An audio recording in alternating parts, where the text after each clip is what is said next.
Giles Humphrey, and they call me the Fact Master, because I'll tell you all the things you never knew, you didn't know, and a few that you do. But I'm faster than Google, and everything I tell you is from up here, and that is a fact. Now, if you consider all the days of the year, many of them have identities, names that we give them. So it's like Christmas Day, New Year's Day, your birthday, St. George's Day, the list goes on and on. But one of those days is we call the longest day, and it's our summer solstice. And that falls on the 21st of June each year, 20th of June on a leap year. But it stands to reason, if that's our longest day, then in the southern hemisphere it must be the shortest day, and that's exactly what it is. Our shortest day, December 21st. Obviously, southern hemisphere's longest day is that day. But why do we call it the longest day? This day isn't longer than any other. They're all the same. It's all to do with the relationship of this planet we live on and the sun that we seem to worship. These two giants are 93 million miles apart. But the sun is so big, so vast, it would take over 330,000 Earths to fill it. That's how big it is. Well, what the Earth has on its journey as it goes round, we've got the equator that runs around the middle of the Earth. And above the equator, we have the Tropic of Cancer. 23.5 degrees above it is, and 23.5 degrees below the equator is the Tropic of Capricorn. If you were to travel from one tropic to the other, your journey would be about 137 miles, give or take. But slap bang in the middle is the equator, and the equator is on line with the sun. Well, but not all of the time, because as we journey around the sun during these 365 days, the Earth tilts back and forth, slowly. And as we go and reach June, the Tropic of Cancer ends up a bit lower down and takes the place of where the equator would have been, and ends up exactly opposite the sun. Shortest distance between any 2 points is a straight line, and that's what you have on that day between the Tropic of Cancer and the sun. It doesn't stay there, of course, but while it's there, it means we take and see more sunlight than on any other day of the year. And as it tilts back, of course, it takes some time. So the daylight hours on the 21st of June last almost for 17 hours. So that's why it's called the longest day. Now,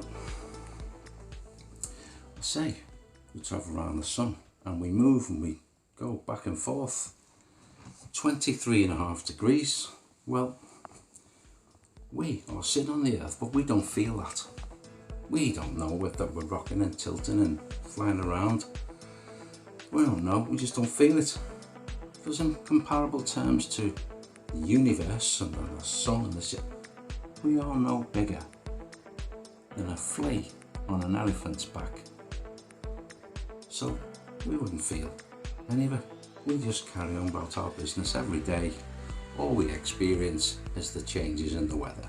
The sun, the rain, the wind, the daylight hours, the dark. That's what we experience. It's all because of this phenomenon that goes on between our planet and the sun, 93 million miles away.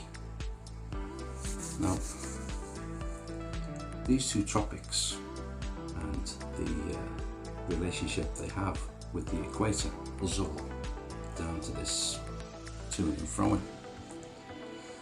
But we, as a race, we put numbers on things. So we say we're 93 million miles away from the sun. Well, we're not always 93 million, but roughly that's where we are. We say there's 365 days in the year. There's actually just a bit more than that. We say there's 24 hours in the day. There's actually just a bit less than that. We say that the equator is 25,000 miles long. It's actually 24,901. So we're 99 miles out. But what we do, we round things up and we round things down to suit our needs. Helps us work things out and understand what happens and explain. The equator itself doesn't exactly exist. It's an imaginary line put there by man. You'll see a map, see a red line all the way around, that's the equator. If you go there, you can't see anything, you just see the land. So we do things to suit our needs, and that helps us. Now, there's lots and lots of phenomena about the Earth and its relationship with the Sun. There's the aphelion, there's our perihelion, well, you name it. Then you got the north and south poles, barely see sunshine, and it goes on and on and on. It's incredible what happens. But for every day there is, has its own name, and this is why we call it the longest day. 8.5 minutes it takes daylight to reach us from the sun. And on the 21st of June, it stays with us longer than any other day. And that is a fact. And that's why we like to call our summer solstice the longest day. And in the southern hemisphere, they do that on December 21st. So I hope that explains a bit more, clarified a few things. I am Wild Humphrey. I'm the Fact Master. I'm so pleased you watched this video. Please subscribe to my channel, because I'll be back with some more for you to see.